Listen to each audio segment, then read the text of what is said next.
Kamalam Shri Gurun Vaishnavamscha Shri Rupam Sagrajatam Sahagana Raghunatham Vitam Tam Sajivam Sadvaitam Savadutam Parijana Sahitam Krishna Chaitanya Devam Shri Radha Krishna Padan Sahagana Lalita Shri Vishakan Vitamscha He Krishna Karuna Sindhu Dina Bandhu Jagatpate Gopesha Gopika Kanta Radha Kanta Namaste Tapta Kanchana Gaurangi Radhe Vrindavaneshwari Vrishabhanusude Devi Pranamami Hari Vanchakalpatarubhyascha Kripa Sindhubhya eva cha Patitanam Pavinebhyo Vaishnavebhyo Namo Namaha Shri Krishna Chaitanya Prabhu Nityananda Shri Advaita Gadadhar Shivasati Gaura Bhaktavrinda Hare Krishna Krishna Krishna Hare Hare Hare Rama Rama Rama Hare Hare. Om Namo Bhagavate Vasudevaya. Om Namo Bhagavate Vasudevaya. Om Namo Bhagavate Vasudevaya. Om Namo Bhagavate Vasudevaya. Om Namo Bhagavate Vasudevaya. Om Namo Bhagavate Vasudevaya. So chapter 13, Nature, the Enjoyer and Consciousness. Based on Bhagavad-gita as it is, by His Divine Grace A.C. Bhaktivedanta Swami Srila Prabhupada, the founder Acharya of the International Society for Krishna Consciousness. Chapter 13, summary. One who understands the difference between the body, the soul, and the supersoul, beyond them, both attains liberation from, well, let me read it again, because the aspect of understanding the soul and the supersoul. So one who understands the difference between the body, the soul, and the supersoul, beyond them, both attain liberation from this material world. So if you understand the soul and supersoul, different from material energy and body, will attain liberation. Now, I like to set a scene in terms of this fan. How many of you can type in the chat, how many of you will put your finger in this fan?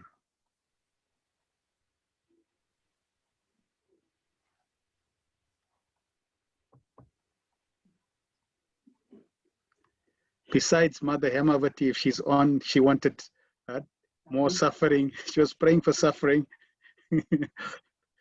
during this month. Not me, not me. Yes, intelligent souls. Okay, next question. Why wouldn't you put your finger in the fan?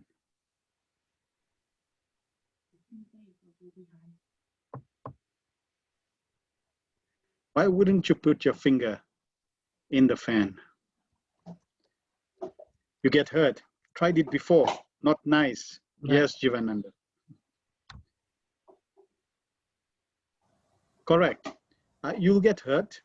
It may cut your finger. Definitely. Good. So you will not put your finger in this fan, which is switched on, because you know it's going to hurt you. So whether it came from experience, because you put your hand and you had experience. What did that experience give you? And why wouldn't you put your finger in the fan? What is the key factor that stopped you from putting your finger in that fan?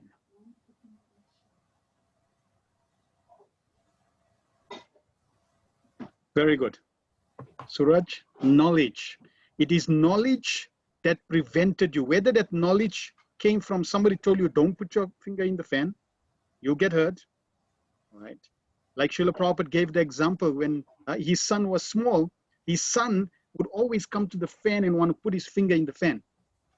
So Prabhupada would tell him, stop that. And still he wouldn't listen. He would go put his finger in the fan. So one day Prabhupada put the fan on low, took his finger and pushed his finger in. And the fan was low, so it didn't really, damage his finger too much, but definitely he got hurt. So he immediately pulled his finger out. Now Prabhupada said, touch the fan. And sure enough, he was not interested in touching the fan because he understood, he realized. So knowledge is key. It takes us further into how to live in this world in an appropriate, safe way. Srila Prabhupada also said there are 3 types of intelligence. One is the highest is you are told, don't put the finger in the fan. Okay, I'll get hurt. I won't put my finger in the fan. So you heed. Next level of intelligence is you want to experiment. You are told, but still you like to learn. So you experiment. Not so bad. And you put your finger, you get hurt. Oops, definitely not next time. Like Jivananda. He now realizes the pain. And the third category is you are told, don't put your finger. You still go put your finger, you get hurt. You still put your finger, you get hurt. You still put your finger, you get hurt. You don't learn. So we don't want to be in the third category. At least the first 2 is great. First category, best. So this fan is compared to the material nature, material world. You, the living entity, the spirit soul, has the opportunity to react with this fan.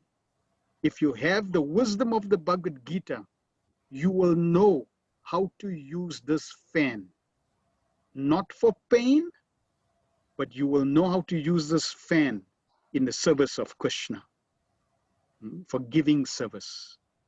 Right? The same fan can be used for pain, and the same fan can be used to liberate one from pain. So I'll cover any questions you have at the end. This is a very wonderful section that we're covering, the last section. And we, just to recap, covered 3 sections of Bhagavad-gita. Chapters 1 to 6, which covers karma, action, and action on the platform of knowledge. And the perfection of action is action performed to please Krishna, which is Bhakti Yoga. That was covered in chapter 6, predominantly karma and karma yoga. Then we covered 7 to 12, which is bhakti or devotion, and that's predominantly how to engage in Bhakti Yoga. Wonderful section. And now we're going into the 3rd section, the last section, with the last 6 chapters, 13 to 18, which is covering Gyana, knowledge, Krishna conscious knowledge, which is Gyana Yoga. The perfection of Gyana is Bhakti Yoga. Now, Bhakti is in the middle, and we mentioned a few reasons. Here's another reason why Bhakti is in the middle. Because without Bhakti, karma is useless and Gyan is useless. Bhakti gives life to karma and Gyan. When you have Bhakti, then your actions have value. And when you have Bhakti, your knowledge has value. It gives life to both karma and Gyan.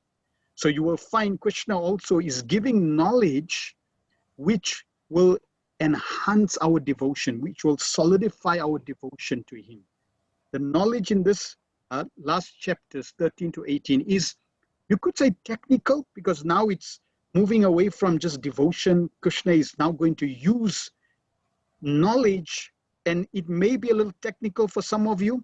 We'll try to keep it, I mean, there's a lot that Krishna is covering, but that knowledge is key for us to understand how to act in this world. With that knowledge, apply that knowledge in our daily life, and this will enhance our devotion.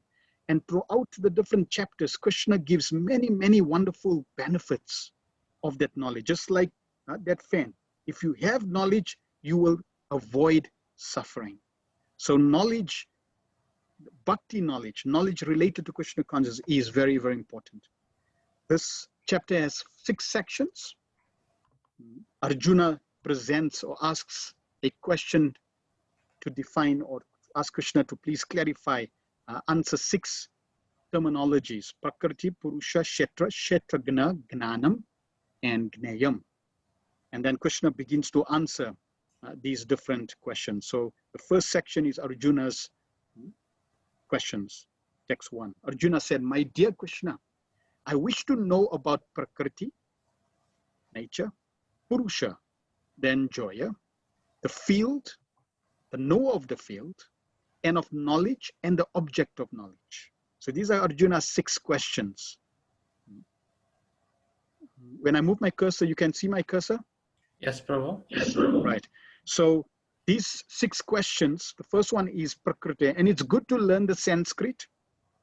Prakriti means material nature, and Krishna answers that in 20 to 26. Then Purusham, the enjoyer of matter, 20 to 26, Krishna also answers that. Kshetram, which is the field in which one can act within this material world, it's called the Kshetra.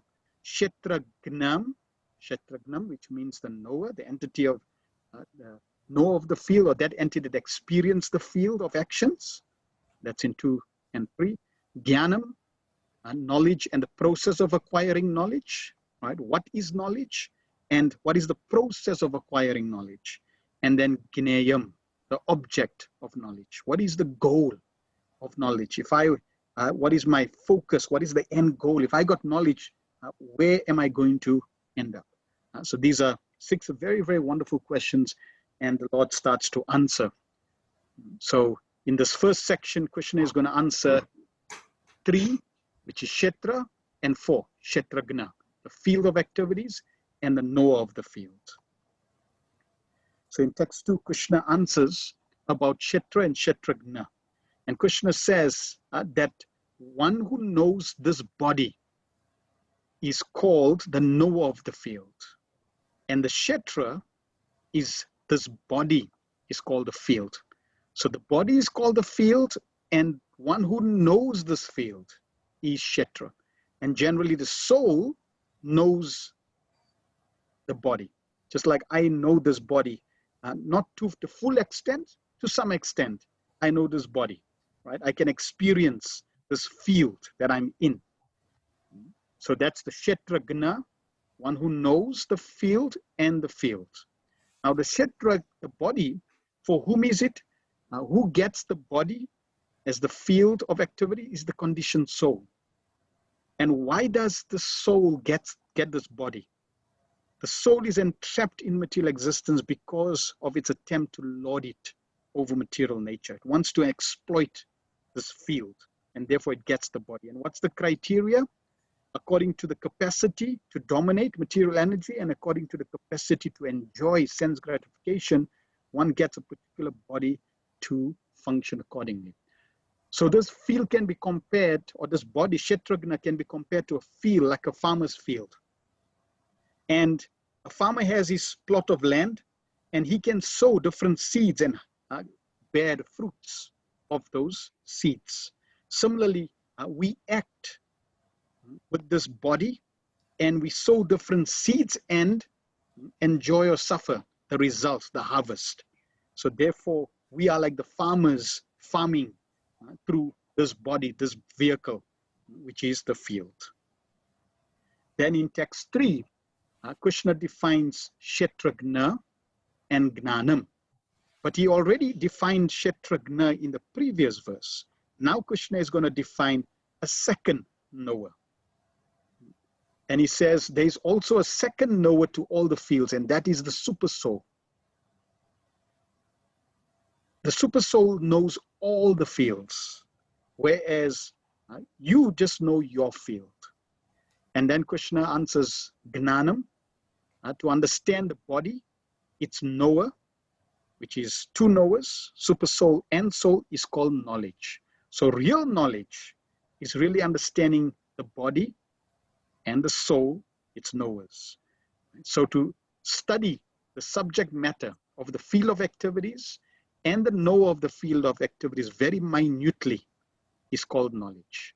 So knowledge is not really what you learn in modern schools. Unfortunately, they don't teach you knowledge. What they teach you is knowledge of ignorance, not knowledge of knowledge. When you go to school, they actually really packed ignorance together, and that's what they're teaching you.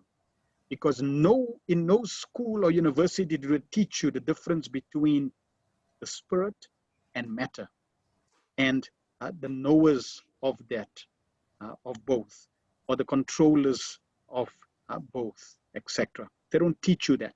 So to study matter and spirit, the kshetra and the kshetragna, the fields of activities, the body, and two kinds of knowers, that is real knowledge.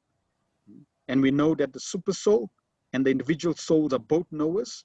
So how is Krishna the knower? As the super soul, Krishna says, I am also the knower, but not the individual know of the body. Krishna knows everybody, and he's present in everybody as the super knower or the super soul. So the difference between the soul and the super soul, they're both knowers, but there are differences, and the differences are listed.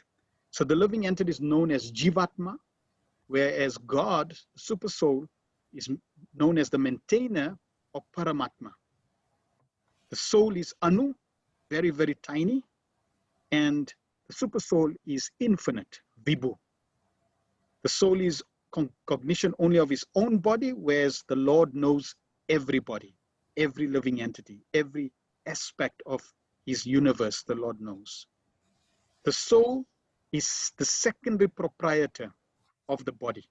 An example is given like the citizen as the proprietor of one piece of land, whereas the super soul is the supreme proprietor of all bodies, and the example is given of a king who is the proprietor of all lands. The soul is the secondary controller of the senses. The citizens are secondary controllers of the activities. But the Supreme Lord, the Super Soul, is the supreme control of all senses. Therefore, he's called Rishikesh. And again, the example is the king is the original controller of all activities. The soul is fallible, whereas the Super Soul is infallible. The soul is a loving servitor, subordinate, and the Super Soul is the eternal loving master or superior. There are innumerable living entities. And through, though the Super Soul is in the heart of every living entity within every atom, there is still only one Super Soul. So it's not like there are many Super Souls. Shirada Kasai Vishnu is only one personality, but is able to appear in every in the heart of every living entity and in between living entity. And Srila Prabhupada quotes references. This is one of the references Srila Prabhupada quotes from the Vedas to distinguish or to clarify these two different living conscious personalities. Text 5, Lord Krishna cites authority. So Lord Krishna says, the knowledge that I'm sharing, it's not just, I'm sharing it and that I'm sharing and that's in Bhagavad-gita, but actually I'm sharing it because it's also given in the Vedas by the different sages. So Krishna is using authority to authorize what he's saying. And we have three types of authorities. Anytime we want to verify, like a check and balance system, we should use Guru, Sadhu, and Shastra. And Guru can also be Krishna. Right now he's acting as Guru to Arjuna. He's the supreme Adi Guru. So Krishna is the Adi Guru, and then you have all the gurus that come in line that give us this knowledge, and we can check what they're saying with Krishna in terms of disciplic succession coming through Shastra. We get knowledge, so we can always see, is it based on scripture, on Shastra, Vedanta Sutra, and is it authorized by the sadhus who have written, who are coming in disciplic succession, and is it ultimately coming from Krishna? So in this way, Guru, Sadhu, and Shastra is like the check and balance. If we don't, like for example, let's explain the two eyes. They're like the Guru and the Sadhu, and the sun is like Shastra. So we need the sun, the Shastra, to be able to verify or see with Guru and Sadhu. And if we are able to verify, then we know that what we're doing in our life is authorized. And whatever we do in our life, it should be authorized by Guru, Sadhu, and Shastra.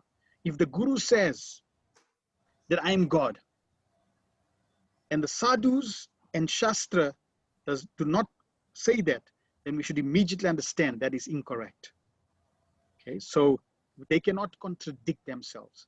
And Krishna is saying, this, what I'm going to tell you is authorized. You can verify it with Shastra, with the other sadhus, and with the gurus coming in disciplic succession. So here's an example. Krishna is talking about the living entity, the material energy, the elements, etc. So in the Upanishads, this aspect of the 5 sheets or coverings of the body is described. And you can read this on your own. I'll just briefly explain. And you'll see how it's related to the kshetra, the body, which is gross body, or kshetra, which is the subtle body. It's also related to the individual soul, kshetragna, and it's also related to the super soul, that's kshetragna. Okay? And these are the 5 coverings or 5 sheets of maya or consciousness or illusions that the living entity progresses through. So 5 types of consciousness, 5 types of coverings of the soul. So the first covering is Annamaya. In Annamaya, all living entities grow in this consciousness first, Annamaya, like a child. All they think of, for them, the absolute truth is eating. That's the first level of consciousness. That's why you'll see, you give anything to a child, what will you do? Put it in the mouth. Right? Whatever the child sees, it grabs, put in the mouth. Doesn't matter what it is, because that's the consciousness of the child. Right? That's the and mentality of the child, eating, food, consciousness. Then the next level of consciousness, as the child grows up, it starts moving from just eating everything to experiencing life now. Now you'll see that the child becomes very active, running here, there, trying different things. It's like hyperactive because the child is experiencing life. It's called pranamaya. And that's how for the child, this is life. This is supreme. This is the absolute truth. Then the child grows up. And as the child grows up, the child comes to now Gyanamaya.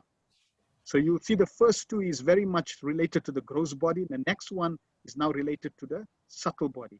And here, the soul starts to understand, starts to think, starts to use its intelligence, become more creative, become more emotional, starts to experience life. And, like teenage life, you start experiencing life. So this is Gyanamaya.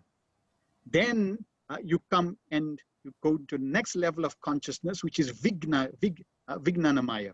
And here the soul, the spirit soul, the living entity now starts to move and starts to realize that, hold on, Annamaya, Pranamaya, and Gyanamaya is not all in all. There's more to life. And what is that more to life? I'm actually not this body, I'm spirit soul. So when one comes in contact with Bhagavad-gita, one starts entering into Gyanamaya, understanding that there's difference between matter and spirit. So that's Vijnanamaya. And then finally, when the soul understands Krishna consciousness, one's relationship with the Lord, one comes into Anandamaya. Right? So one also experiences pleasure according to these different levels of consciousness or coverings. Then in verses 6 to 7, Krishna describes the components of the field of activity, just like that land that we talked about. So the land, has certain characteristics. So this material field, this material body has certain elements. And Krishna goes and describes the different elements. So we have the Panchabhuta or the Mahabhuta, 5 elements, earth, water, fire, air, and ether. And then we have the Indra Gochara, 5 objects of senses, which manifest from each one. So from earth, you get form. In fact, creation starts with ether. And then from ether, you get touch. Then air manifests, you get taste. Then fire manifests, you get smell. Water manifests, you get sound. And earth manifests, you get form. So different elements manifest terms of creation. So these are the different 5 objects or senses. Then you get 5 knowledge acquiring and 5 working senses. So these are the 5 knowledge acquiring senses and then the 5 working senses.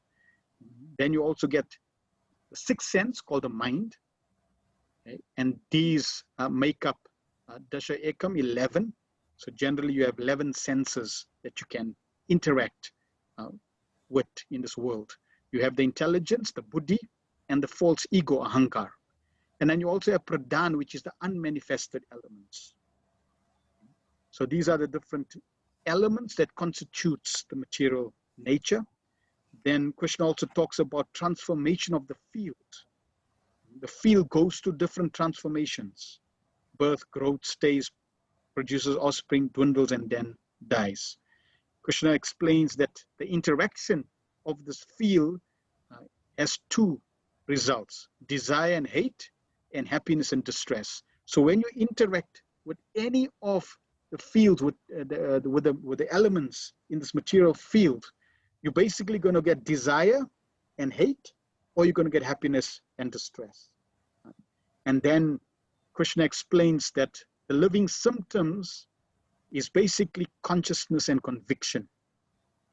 And the consciousness and conviction will try to, you would, together with the subtle body, mind, intelligence, false ego, try to exploit. Right? So we have inferior energy, which Krishna explained in the middle, in the middle 6 chapters. We covered, Krishna explained that the material energy is also his energy. It's a separated energy. And Krishna explains that the spirit soul is superior energy. So the superior energy, who is consciousness, is able to exploit the material energy, which is inferior and unconscious. So these are the different elements that are there. And naturally, the super soul is overseeing all this interaction and elements. Then Krishna comes into verses 8 to 12, where Krishna further explains question 5, which is Gnanam, the process of knowledge. Now it's interesting, if you ask people, what is the process of knowledge? Go to school and learn. Open a textbook and learn. Right? That's generally people's understanding of process of knowledge. Krishna does not define process of knowledge like that. So let's see how Krishna defines the process of knowledge. And you can read these different, this is coming from the purport, but the process in detail, I'll cover a synopsis of some of them. You can read the details in this section of the Bhagavad-gita. So the process of acquiring knowledge, what is the real process of acquiring knowledge? It's cultivation of these qualities and characteristics that Krishna is going to mention is the real method of acquiring knowledge. So it's not like going to get a textbook. There are specific traits of acquiring the process which Krishna is going to describe. And what should the sadhaka's consciousness be? Be convinced that I'm subordinate. Humility is the beginning of knowledge. That I don't know everything. I don't know anything. In fact, when a child is born, the child has absolutely no knowledge. The child needs to be educated. Just consider how many of you here on this call studied your alphabets A, B, C on your own. Anyone? You came as a child, you already knew A, B, C, or you even studied on your own. Nobody had to tell you. You just, got a slate together or page together, and you knew alphabets. You learned it on your own. You had no help. There's no one. Everybody learned on their own. Everybody had to be taught by a teacher. We were not self-taught. We had our parents or a teacher to tell us, this is A, this is B, this is C. So similarly, when we understand it, actually, I don't know about this creation. I need to learn. That is humility. That's the beginning. And I need to learn from an authorized source, coming in disciplic succession. So anyone who wants to compete with the Lord and still advance will be frustrated. what is essential and the most important quality? The most important quality is acquiring a spiritual master, accepting a spiritual master. And from him, one can be taught how to engage. So that you'll see Krishna is talking about that as the main process. And ultimately, this knowledge will lead one to pure devotional service. How to test that one is progressing in knowledge? One can see the qualities of humility and pridelessness, which Krishna explains is the first two processes. So when you are humble, you will find that the process becomes more easier to get knowledge, to receive knowledge. And what is ignorance? Krishna says anything speculated beyond these items of knowledge is nonsense or ignorance. And how does the process of bhakti help a sadhaka? So when one gets the process, one gets knowledge, engages in the process, one will then be taught the process of bhakti, process of making one's home Krishna conscious, chanting, taking prasad, reading scripture, worshipping the deity. In this way, one will engage in the process of bhakti. So here is the process of knowledge. Krishna covers 20 aspects of the process of knowledge. We're not going to go through all this. You can read these in the Bhagavad-gita. Humility, pridelessness, non-violence, tolerance, etc. Krishna goes through, and you'll see these are applicable to devotees and jnanis. Jnanis means those who are following the Brahmavadis, those who are impersonalists. They study scripture. They want to merge with Brahman. This is also applicable for them, right? So both for the devotees and jnanis. You'll find unalloyed devotion is specifically only for devotees. A jnani needs to give up the process of Gyana Yoga and enter into Bhakti Yoga. By the mercy of a pure devotee, he can enter and then become a pure devotee of Krishna. Right? And the last two is specifically focused on the jnanis. Now, I'll cover a few of them. So humility. Prabhupada in the purport defines humility as not to be anxious to have the satisfaction of being honored by others. That's one definition. Another definition of humility means to follow authority. Another definition of humility means to accept one's shortcomings, to recognize one's shortcomings. That I am fallen, I need help. That is humility. Non-violence. Prabhupada gives a very beautiful definition. Not to put others into distress. Non-violent. Now, non-violent, not to put anyone in distress means with physically, mentally, or verbally.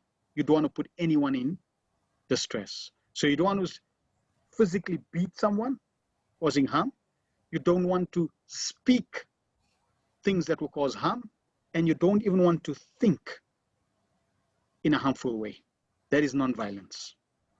Tolerance. Be practiced to bear insults and dishonor from others. And it's interesting, Prabhupada says, be practiced. That means you will get the opportunity to practice and tolerate. Cleanliness, there's both internal and external cleanliness.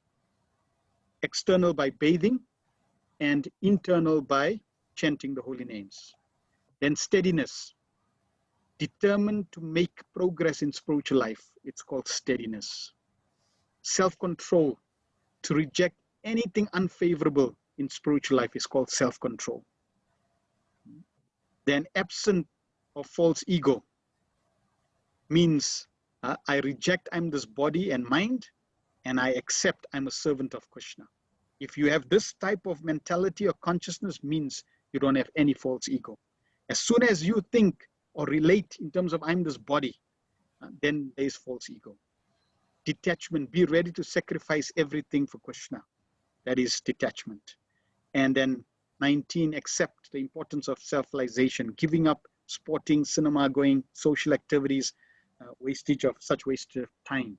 So you'll see, as you advance in spiritual life, you'll be able to, you'll lose a taste, you develop a higher taste, and automatically, Krishna says, Param Dishwa Nivartate, you get a higher taste of spiritual activity, and the lower taste or activities automatically fall away. as well as you'll understand that, hold on, they're not benefiting me ultimately. So that's why also you will give them up automatically, right? Because you're accepting the importance of self-realization. Your focus has changed because of the process of knowledge, and the knowledge you're acquiring will change your direction and how you relate to this material world, to the field of activities, in relation to your body, in relation to this material world. All right, then we come to section 4.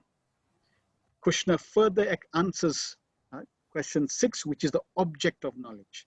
So if I got the process and I'm applying the process, I'm receiving knowledge, what is the object? What should be the conclusion? So Krishna tells us the conclusion in summary. The soul can know the super soul, who is the object of knowledge and who exists everywhere and pervades everything. The super soul has transcendental senses, and he is the source of all our senses. He is unattached, and he maintains all living entities. He is inside and outside, far and near, and beyond our material power to see and know. He is the master of the modes of nature and appears divided, although he is one. He is the source of light in the luminous.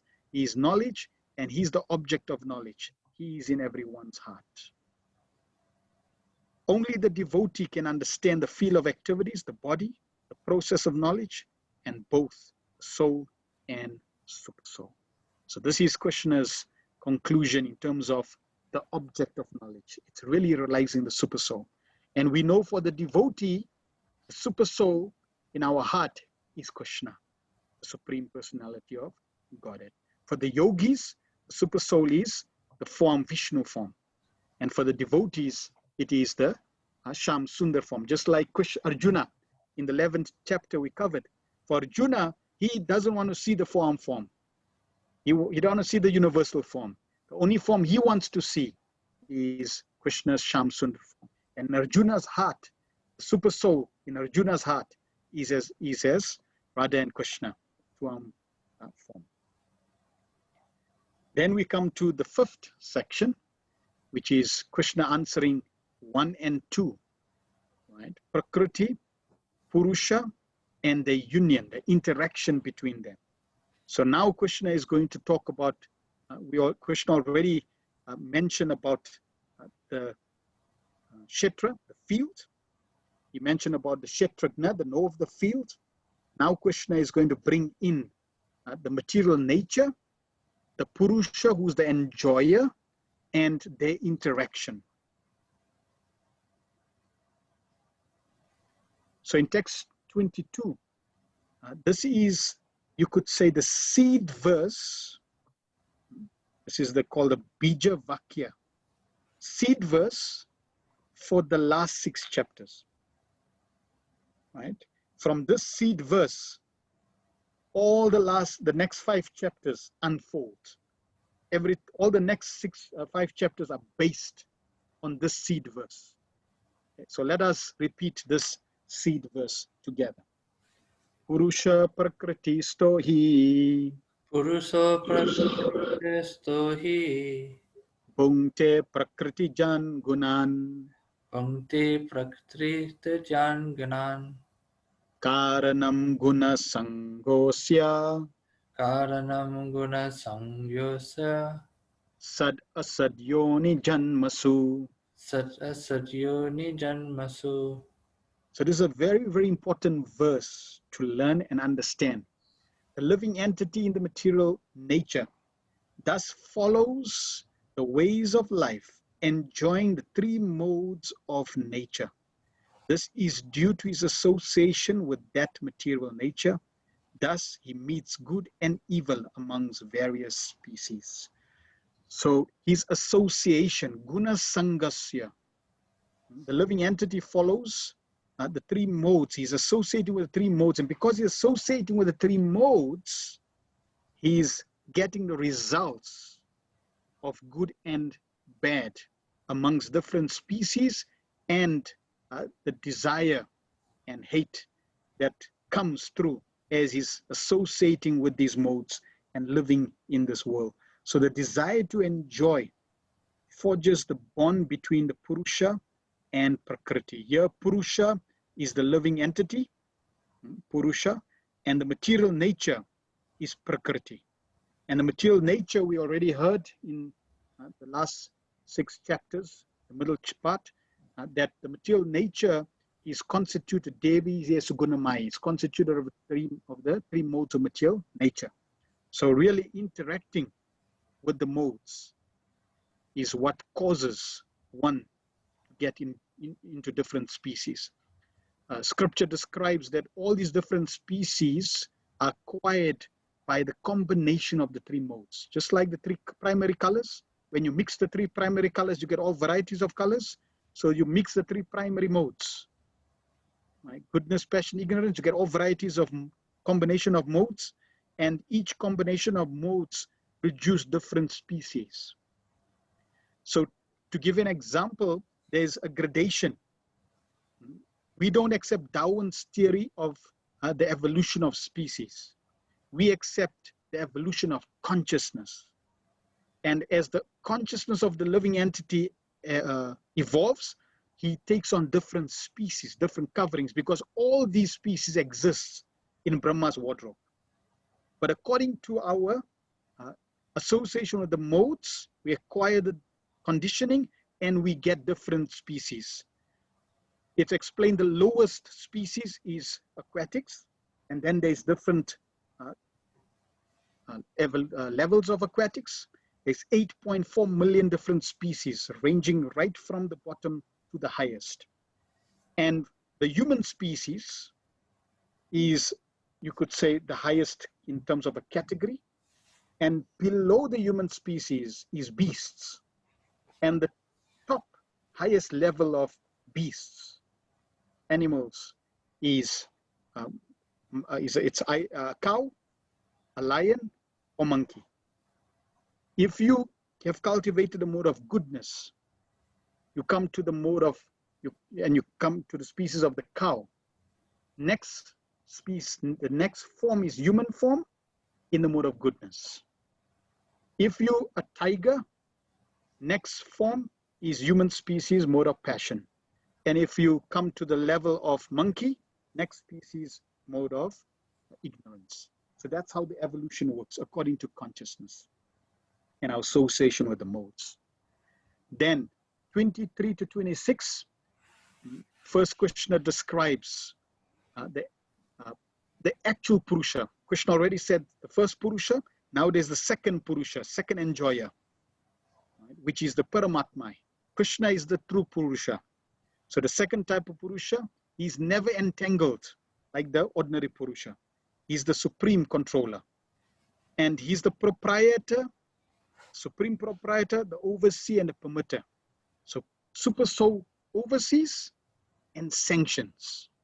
He doesn't do anything else. He will not interfere with your minute independence. You want to exploit material nature? He will oversee and he'll sanction the results.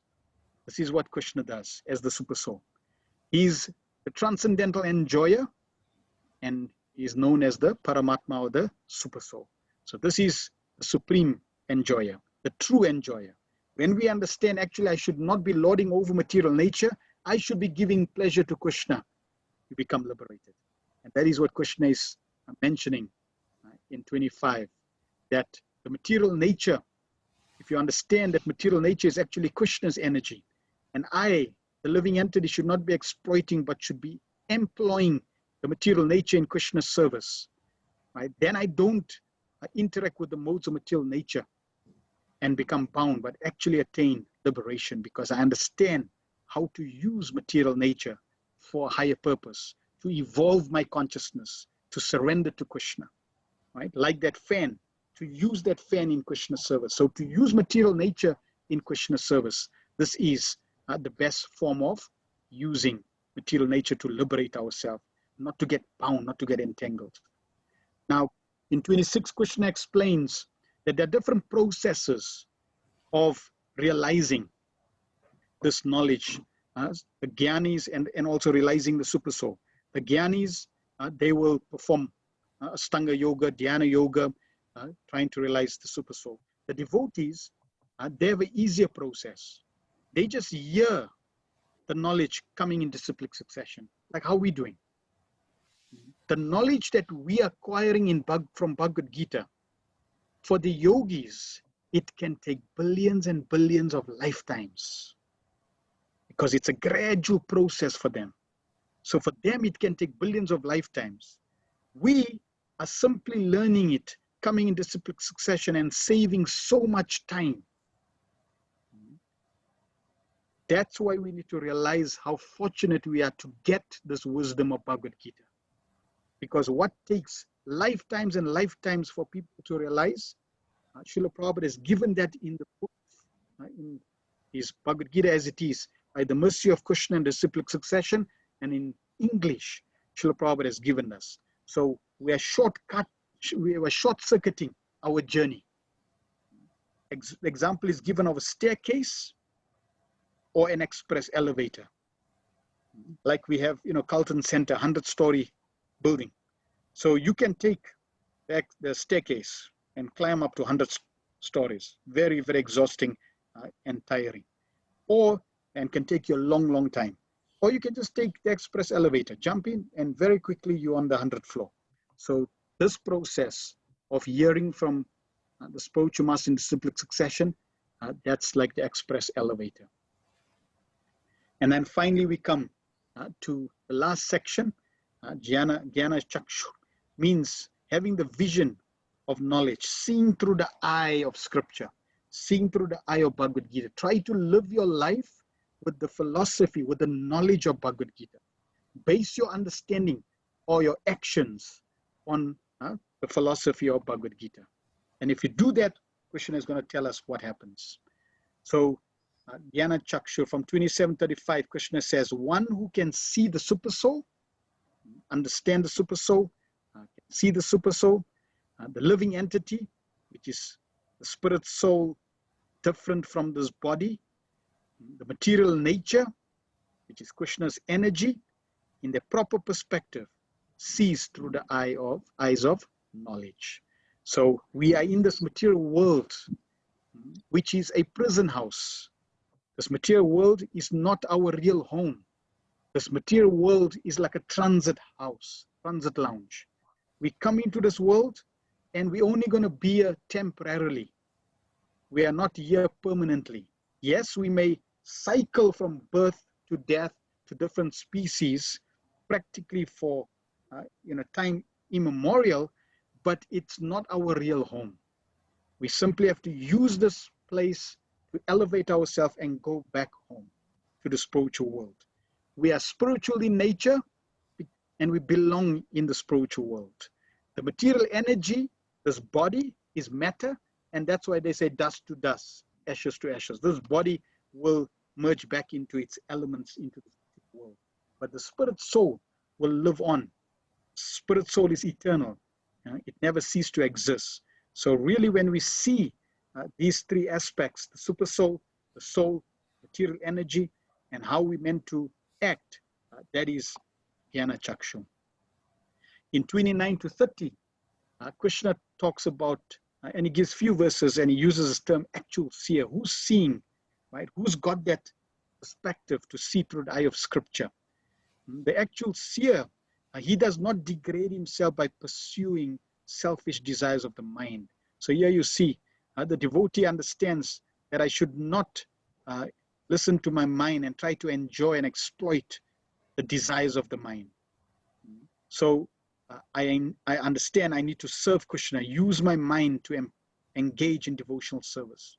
So what is the current situation of the living entity? He is not in the spiritual world. He's in the material world. He's in prison. When you understand that, and you understand that it's due to the association of the three modes, I need to, you can't really disassociate yourself from the modes, but you want to rise, and Krishna will cover. You will see throughout these different chapters we're going to cover, in this last part of Bhagavad-gita, Krishna is going to cover many verses related to the modes. Many verses. So we will clarify as we go. So we don't want to associate with the low modes. We want to associate with the higher mode, the mode of goodness, and then ultimately with the mode of pure goodness, Suddha Sattva. So what is the role of the mind? The mind is generally addicted to sense gratification, which binds the living entity in this world, especially an uncontrolled mind. It rejects and accepts sense gratification in this world. When the mind turns to the super soul, one advances. When the mind turns to Krishna, one advances. And then one approaches the transcendent destination. And we already covered Krishna describing in 6th chapter. Krishna talked about focusing the mind in the middle chapters. So we're going to cover also about the mind, that when you control the mind, it's your best friend. And really the obstacle between you and Krishna is the mind. If you can control the mind, engage the mind in Krishna's service, then you are actual seer and you can perfect your life. Then Krishna also talks about, again in text 30, that all activities performed by the body is created by the material energy. One who sees like that is the actual seer, and the soul does nothing. This is an interesting point Krishna is going to bring up again and again through these last 6 chapters, that the soul does not do anything. What does he mean? I can give an example. So I'm sure all of you drank water today, correct? Just type yes or no. If you drank water today, type yes. If you did not drink water, it's very unhealthy. So generally, people would drink water. So all of you saying yes. Now, Krishna says that the self did not drink any water.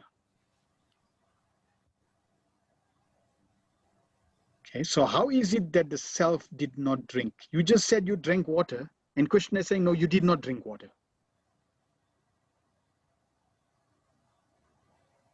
So who drank the water?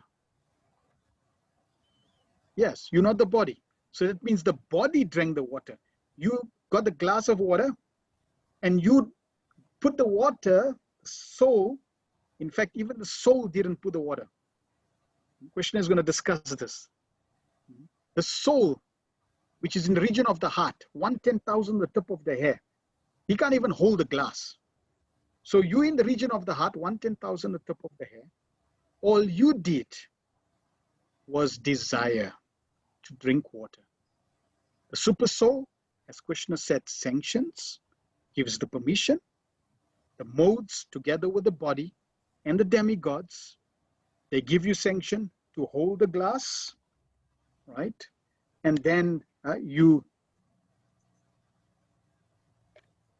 drink the water, and the water goes into your body. So really the body got the water, not the soul. The soul never came in touch with the water. But yet, what do we think? What drank water?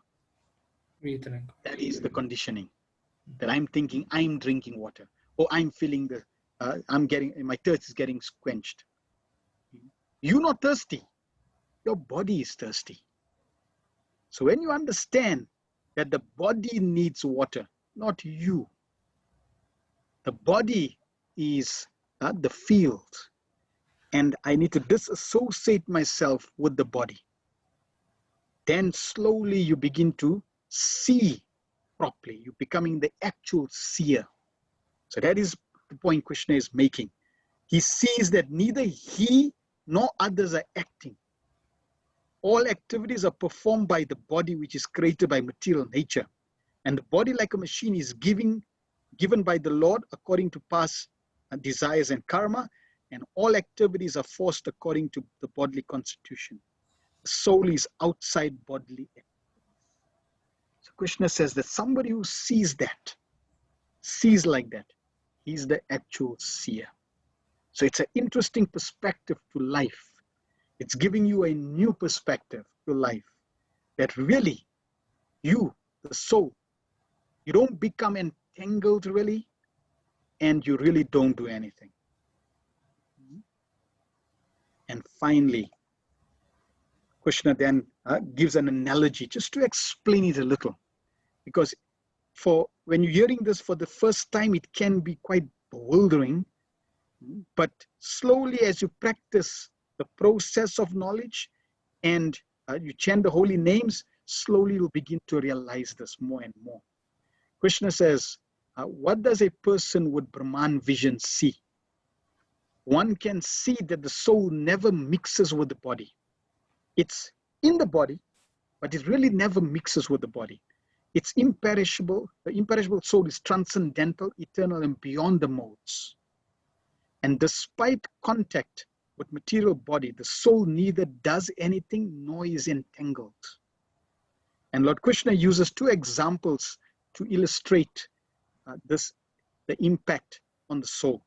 The first example Krishna says is about the sky. And he says the sky does not mix with anything. The sky is all pervading, right?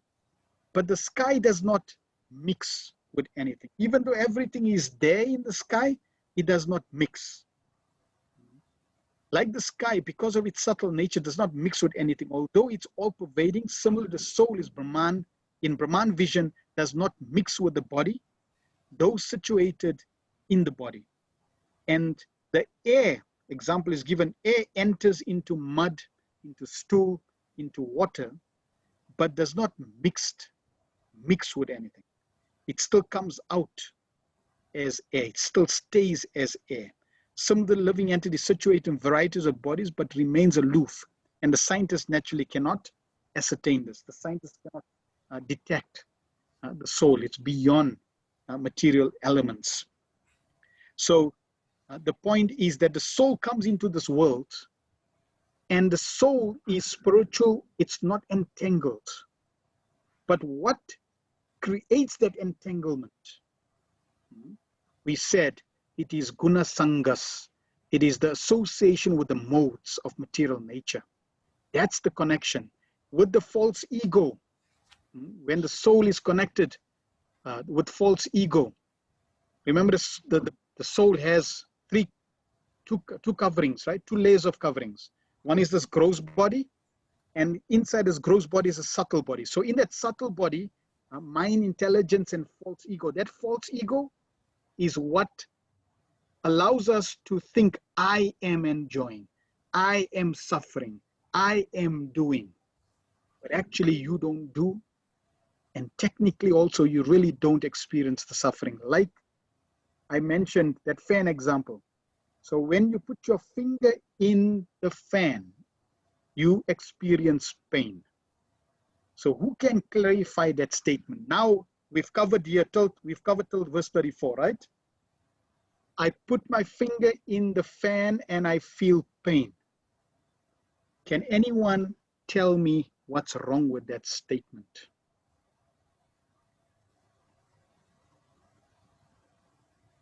Somebody will say, oh, I felt pain. I put my finger and I felt pain. What would be the proper perspective of that statement according to what we've covered now? And it could relate in any way. I put my finger in the fan and I felt pain. The body feels pain. Can the body experience pain?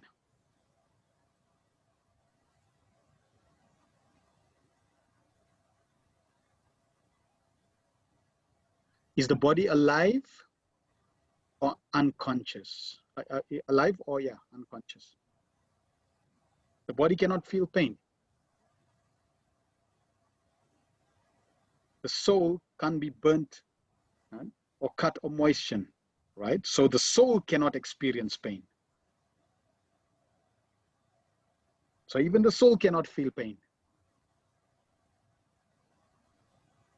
Some is only body feels pain, not the soul. Okay, is the body alive? Can any dead matter feel pain? Take my cell phone, right? I put my cell phone in the fan. Will it feel pain? No. So the cell phone cannot feel pain, but the cell phone is dead, right? It's not alive, it's not conscious. The Body is also not conscious. But how is it that this body, which is unconscious, which is dead matter, Prakriti, material nature, feels pain? So it's not the body that's feeling pain. It's the conditioned soul that is feeling the pain, not the soul. You have to clarify. It's the conditioned soul. The soul never feels the pain. But when there's the conditioned soul, means there is an additional layer of conditioning. And that conditioning, which is the mind, the intelligence, the false ego, together with this physical body, makes like you are feeling the pain. But that experience of feeling the pain is very, very limited. In fact, just consider, let's give you another twist to this. If you don't have any pain sensors as at all, from a chemical, let's say you numb your finger, from a chemistry perspective, you numb your finger and you put your finger in the fan, what's going to happen?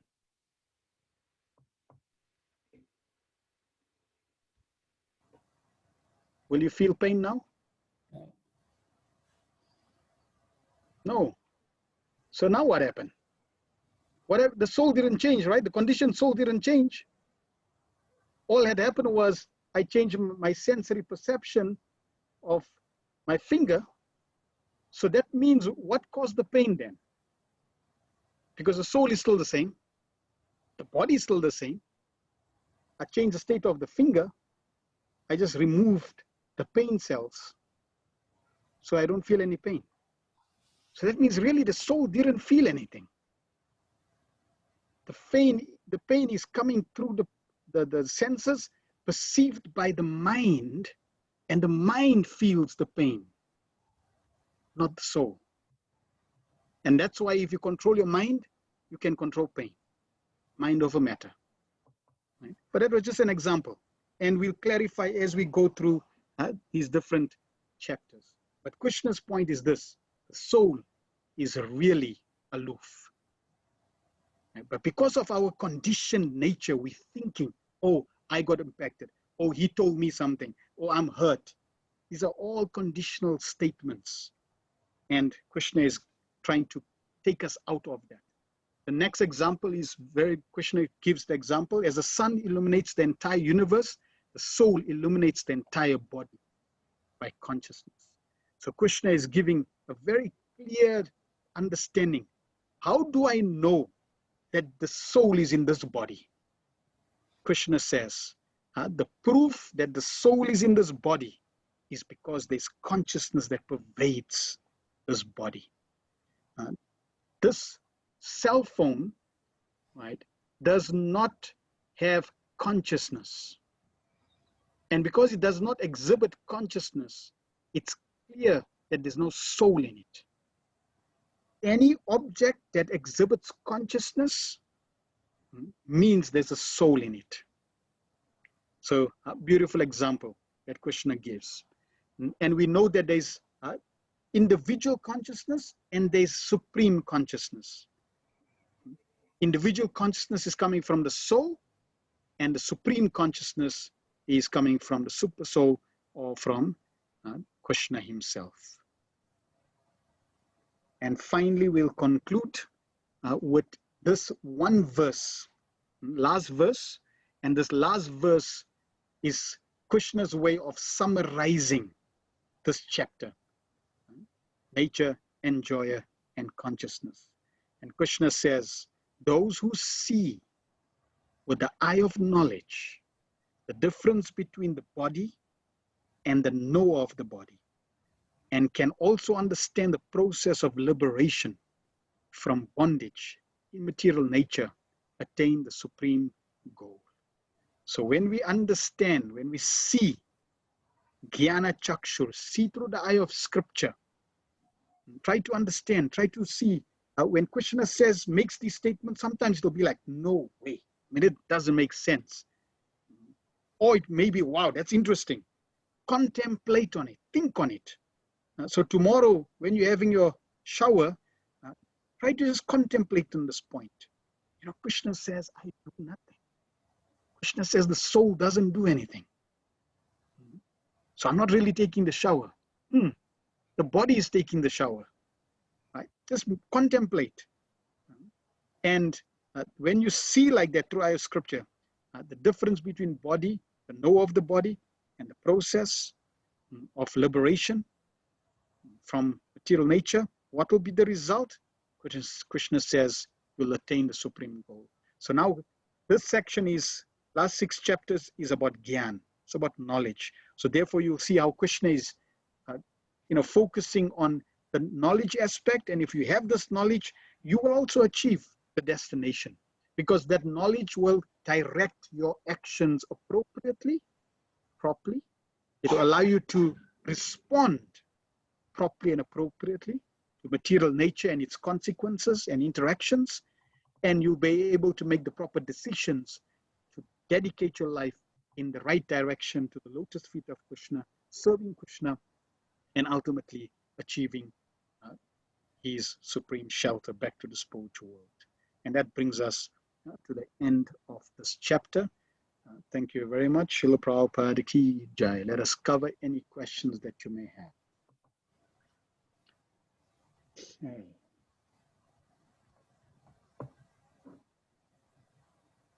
Right.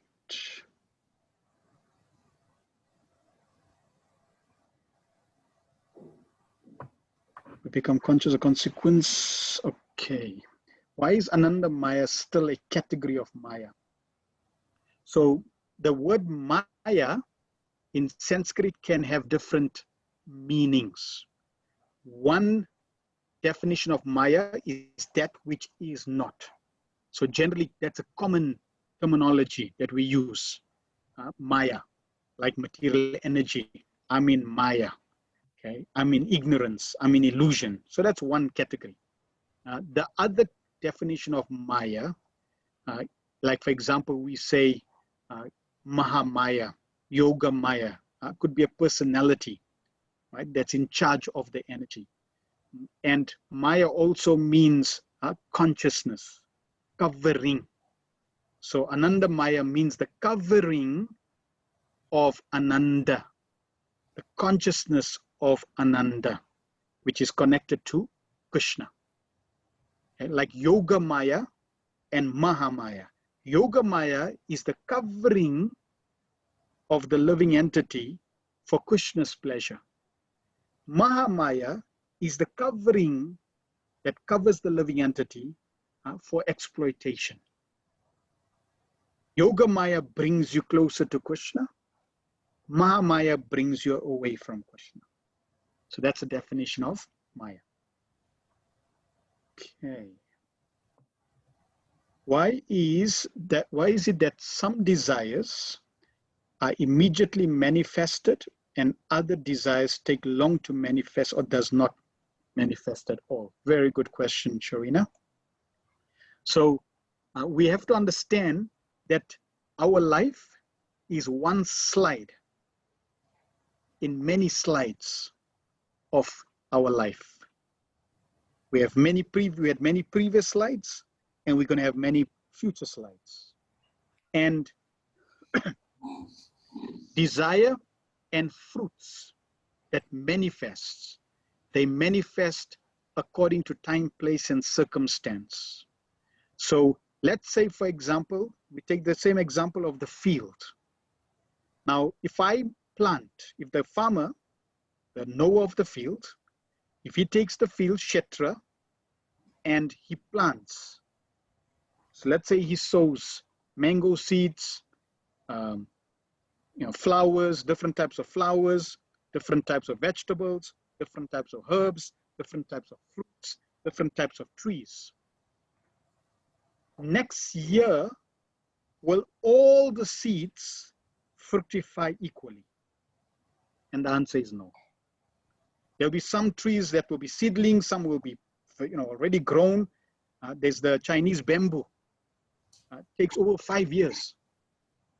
And not only that, it's growing underneath. You don't see anything. But then very quickly, after 5 years, it shoots up. So each plant has its own characteristic and grows according to its own nature.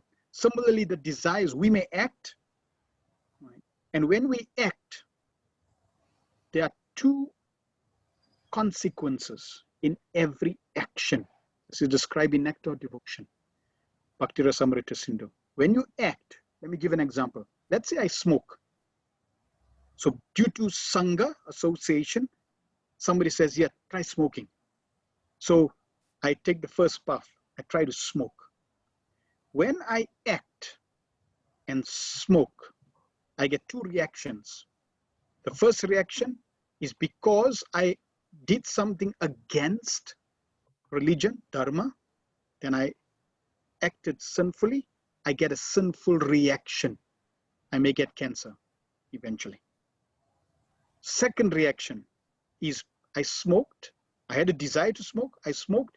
The second reaction is your desire just intensified. So like that, our desires, depending on our previous lives and activities, will manifest at different stages and also have different intensities. Similarly, my reactions will also manifest at different stages and in different intensities according to the supervision of the supersoul on material nature. So with the material nature and the modes, the supersoul will sanction what desires, at what time, at what intensity, and when, in what circumstance that they manifest.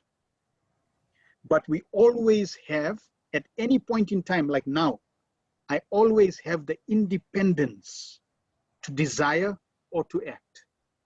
But it's not that it will fructify immediately. The Lord will have to always reconcile with my past. Oh, let's see first. It's like in processes, you have first in, first out. So first in, first out. Krishna said, hold on. I know you're desiring this, but hold on, just pause, because you desired something in your past life. Let me just give you that, then we'll sort this out later. Is that okay? So first in, first out. Works like that. The devotee feels the pain, but you feel the pain because of, yes, okay, false identification. Right, let's see any other questions.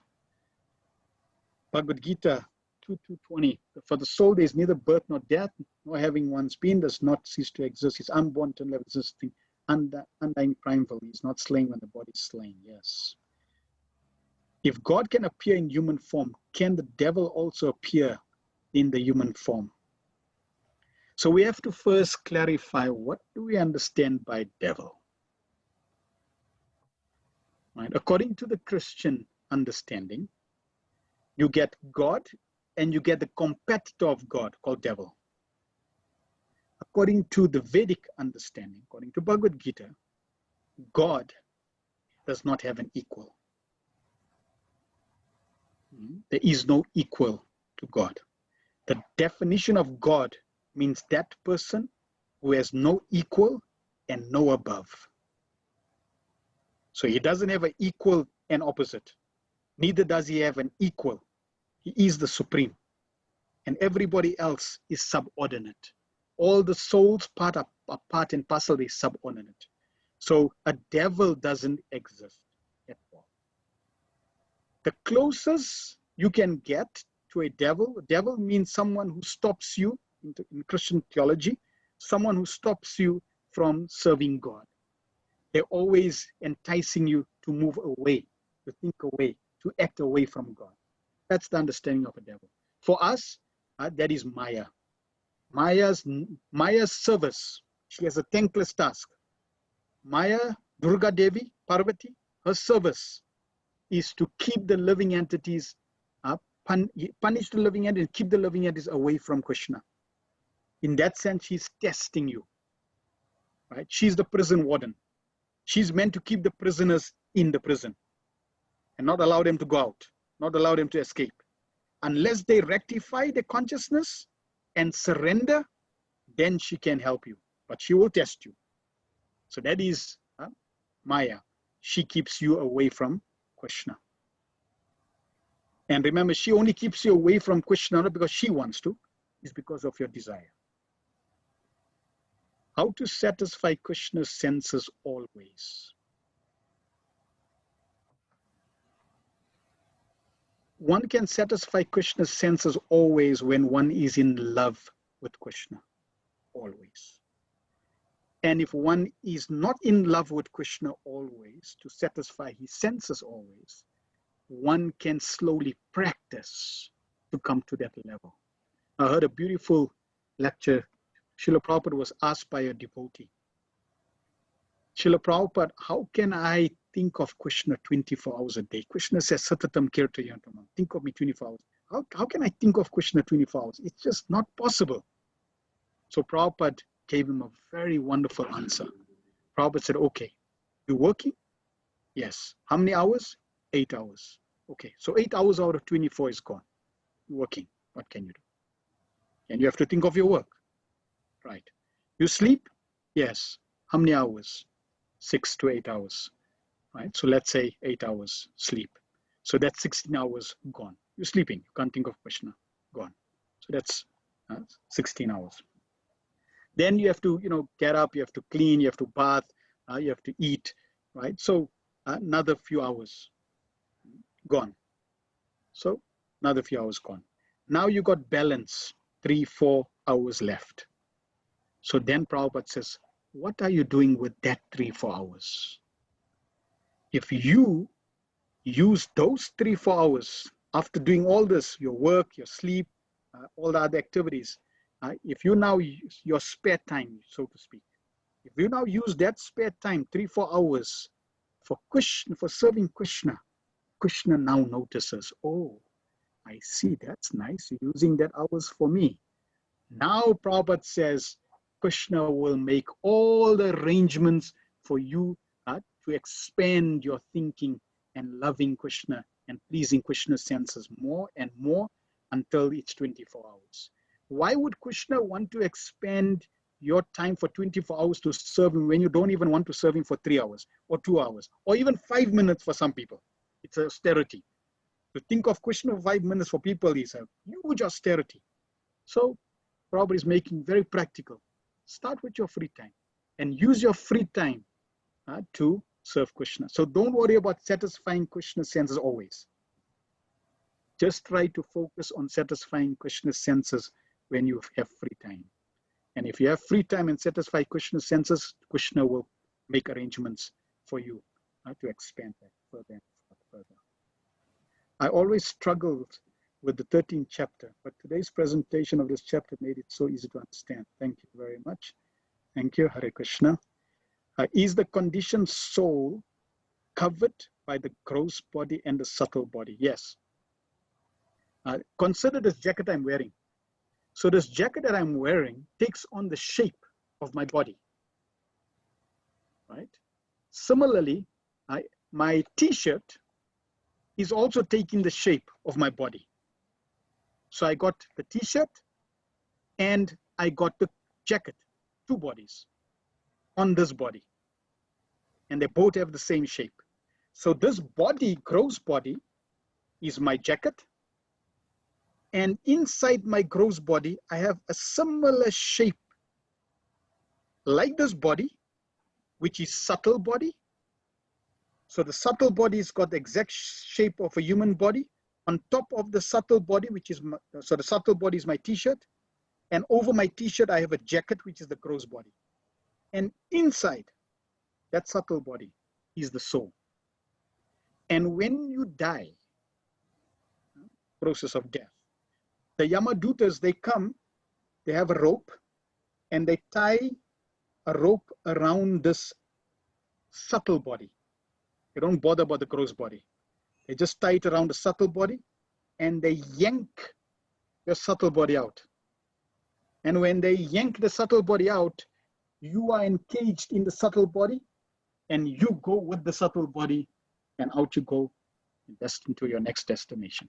And your gross body, you can consider like this jacket just falls up, down to the ground, decomposes, and merges into the elements. Okay, so, or burns. So that's how the soul is actually in the subtle body. It's entrapped with the subtle body.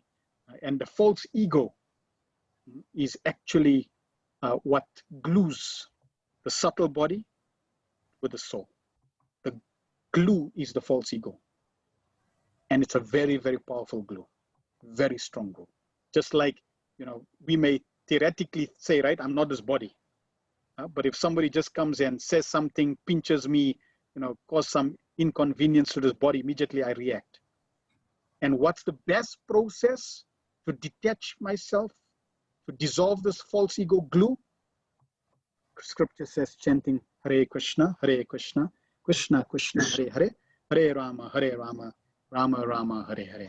That's the best glue, the best counteraction for this glue is chanting Hare Krishna. And then engaging devotional service. You'll find the false ego becomes weakened and disappears, and your real ego, I'm a servant of Krishna, begins to manifest. And then one moves on his journey. All right. Thank you very much. I have one question. Yes.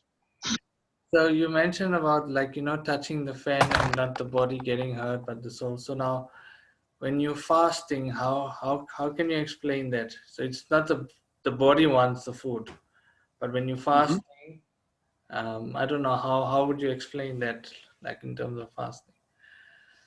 So remember, when this is the challenge we're going to experience, when we try to understand what Krishna is saying with our material mind, we're going to develop many conflicting situations, and we may become paralyzed because the material mind wants to understand spiritual subject matters.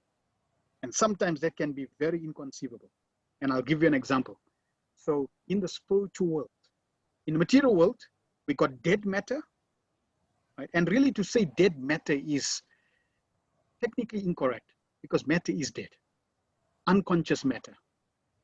And then we got unconscious energy and we got conscious energy, right? The unconscious energy is matter and the conscious energy is the soul.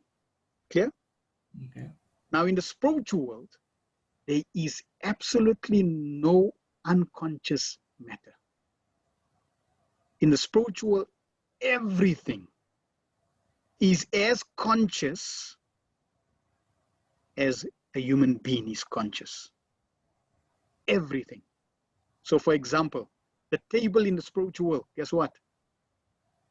It's conscious. The fruits are fully conscious. The trees, fully conscious. The jewelry that Krishna is wearing is fully conscious. So one devotee, when he heard that, he said, Prabhupada, in the spiritual, everything is conscious, right? So the coward boy, the gopa is conscious, and the apple is also conscious. So if a devotee who's fully conscious eats the apple who's fully conscious, what's going to happen to the fully conscious apple? See?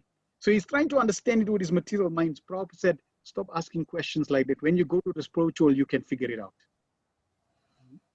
Because your mind will start to reel. Because why? We don't have that experience and you have a material mind.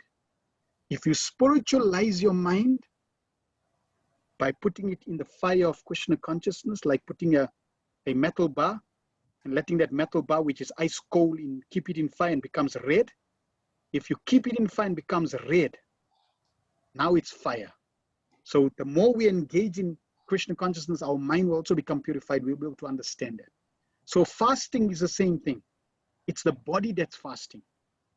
But because I'm doing it for the pleasure of Krishna, it's Krishna, it's Ekadasi, it's the day of Krishna. I'm taking austerity as a conditioned soul.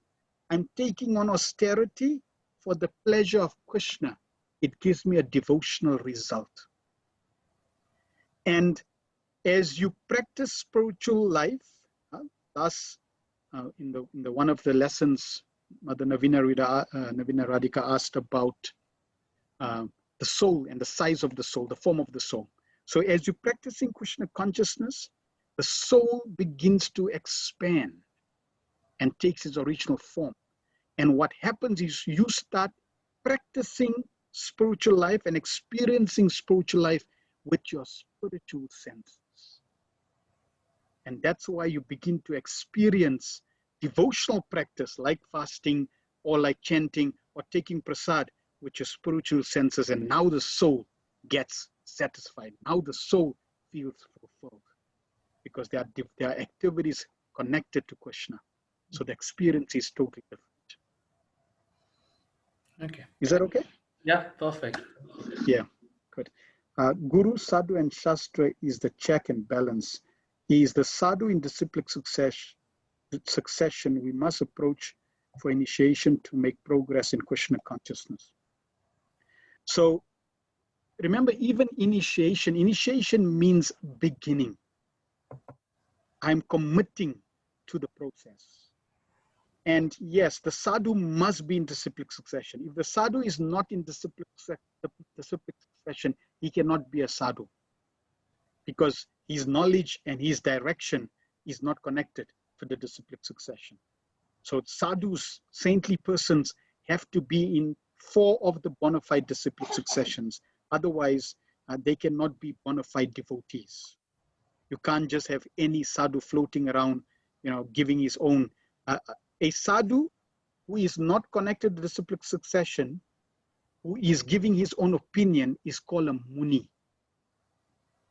in Sanskrit. A muni.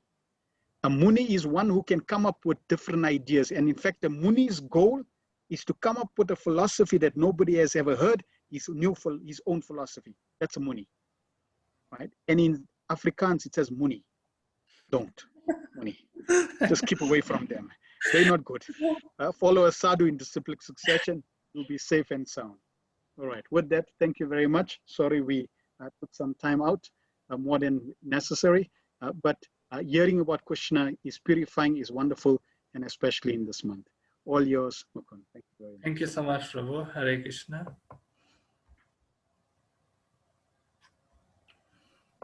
Okay, I won't keep you guys too long. We can just end off with the closing prayer. Just a prayer of peace. You can join me and put your hands together. Om.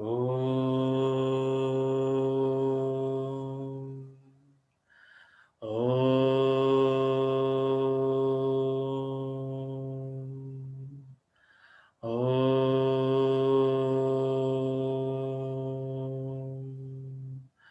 Om Dyo Shanti Antariksham Shanti Prithvi Shanti Apah Shanti Oshadayah Shanti Vanaswatayah Shanti Vishvedevah Shanti Brahma Shanti Sarvam Shanti Shanti Reva Shanti Shama Shanti Devi Hari Om Shanti Shanti Shanti. Bolo Shri Krishna Kanaya Lal Ki Jai, Shri Gau Mata Ki Jai.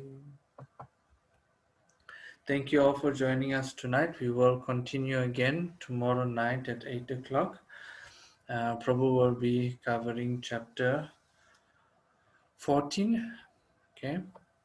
Just overview of the online classes. Everything will be uploaded. I think the last few classes haven't been uploaded, but we will upload it to the Google Drive. If you missed the other ones or would like to recap or catch up on the other chapters, it's already on there.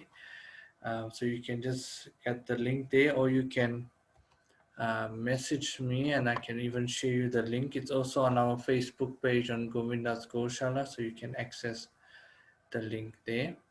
Okay, and this was the charity event that I was talking about, that in Purushottam Mass it said that it's good to give charity, and whatever charity you do will be multiplied 1,000 times. So we have here Food for Life Midrain. So they feeding 700 meals on weekdays. So you can sponsor the meals at 8 Rand a plate. And you can see the poster there. They help us feed 10,000 children per month with only 8 Rand per meal. We learn from Bhagavad-gita and what Krishna said.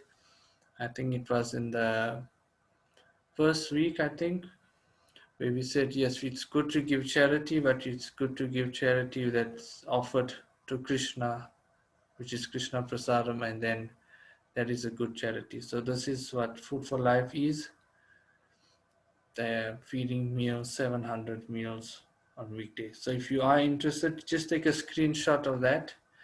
The banking details are there. You can do the maths of how many plates you want to sponsor, and then you can just do good things and good things will happen for you. So there's the banking details at the bottom. And you can, that's the charity that you can do. Also with in addition, if you want to give or serve the Go Matas, this is our banking details as well. Even if you would like to visit the Goshala, please make bookings with myself. That's my number there. If you want to come and visit over the weekend, Saturday and Sunday, you're more than welcome, but just let me know before you do come. And you can take the darshan. If you're too far away, I know people are joining in from Durban and all over. That is the banking details. If you want me to feed them on your behalf, you're more than welcome to give a dan, and then I can do it on behalf of you or whoever family. And that's it.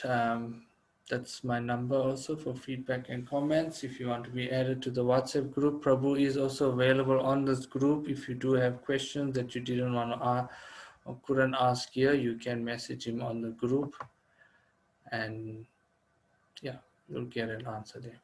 From everybody here at Govinda's Goshala, thank you for joining on extra time we went today, but I hope you all enjoyed and learned something, and we'll catch you tomorrow night. Hare Krishna, Namaste everyone.